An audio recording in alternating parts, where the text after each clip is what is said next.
انا قلت لكم ان انا بفرزه بيه علشان العنقود ده هو اللي بيديله مزازة. فهنا بقى ابتديت ان انا اقصه كده وارصه علشان ان انا ابتدي بقى احشي.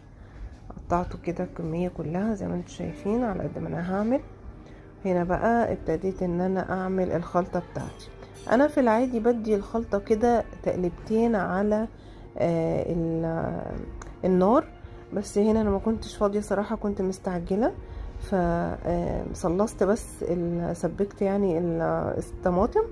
فحطيت بقى الرز هنا زي ما انتم شايفين كده، واحط الخضرة وعلى كده. يعني هو نص نص، مش ني في ني، ولا منه ان انا حطيته على النار. ولكن انا في الطبيعي بحب ان انا ادي الخلطة كده على النار تقليبتين كده قبل ما احشي. فابتديت بقى ان هنا حطيت صلصة تاني. بحب الصلصة تبقى كتيرة، وبحب الخلطة تكون حمرا.